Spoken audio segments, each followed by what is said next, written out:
এই যে দেখেন বডি পুরাই ভেঙে গেছে, একেবারে পুরা দেখেন ফাইবারের বডি, যার কারণে কিন্তু একেবারে অবস্থা খারাপ। নিচে কিন্তু ইয়াটেও উঠে গেছে, এই যে দেখেন, মানে একটু ধাক্কা খেলেই দেখা যায় এখানে ফোটা হয়ে যায়। আর এই পাশটি দেখেন একেবারে ভেঙে চলে গেছে, এই পাশটিও কিন্তু দেখেন আবার জোড়াতালি, তারপর ফুটো হয়ে যাওয়া, এই সমস্ত বিষয়গুলো। আবার ভিতরের দিকে আমরা একটু দেখবো, সেখানে গিয়ে দেখতে পাচ্ছেন যে মেটাল অংশ বেরিয়ে গেছে, প্লাস হচ্ছে এই যে দেখেন দড়ি দিয়ে বেঁধে রাখা হচ্ছে। তো এইগুলো আর কি। সুপ্রিয় দর্শক, আসসালামু আলাইকুম। আজকে যে অপারেটর নিয়ে কথা বলবো সেটি হচ্ছে ইফাদের গ্যারেজে তৈরি করা ঢাকা বিশ্ববিদ্যালয়ের যে বাসগুলো আর কি, অর্থাৎ যে বাসগুলো ইফাদ কিছু বিনামূল্য দিয়েছে, আবার হচ্ছে কিছু সিটি ব্যাংক বা হচ্ছে বিভিন্ন ব্যাংকের সৌজন্য যে বাসগুলো দেওয়া আর কি।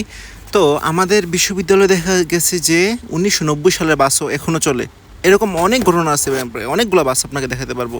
কিন্তু দেখেন এই যেগুলো রিসেন্ট দেওয়া, অর্থাৎ প্রায় 1.5 থেকে 2 বছর আগে দেওয়া, এই সমস্ত বাসগুলোর দেখেন অবস্থা খুব খারাপ। অর্থাৎ আপনি যে দূর থেকে দেখেন তাহলে আপনার কাছে মনে হবে যেগুলো 1999 সাল বা হচ্ছে 1990 সালের বাস, সেগুলোকে মনে হবে হচ্ছে বর্তমানে নতুন।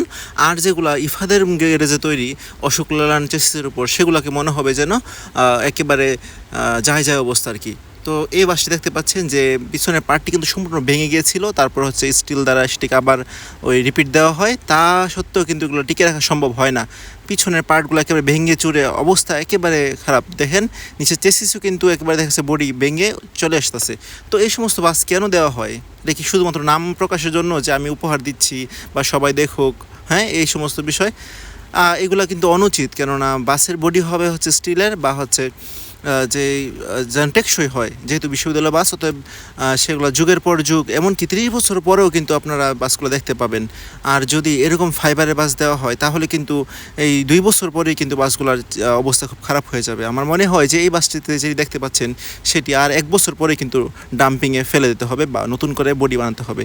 তো দেখেন সব জায়গাতে কিন্তু বাসগুলোতে রিপিট করা প্রয়োজন হইতেছে। এমনকি আমাকে বাসের যে ড্রাইভার সাহেব উনি জানালো সামান্য একটি রিক্সার সাথে বা অটোর সাথে ধাক্কা লাগলেও বাসের যে বডি সেটি হচ্ছে ভেঙে যাচ্ছে, বা হচ্ছে বৃষ্টি আসলে দেখা যায় যে বাসের যে উপরের যে ফ্রন্ট পার্টগুলো সেগুলো অনেকটা ধ্বংসযোগ্যের মতো হয়ে যায়। তো এই বিষয়গুলো কিন্তু সচেতন হওয়া উচিত।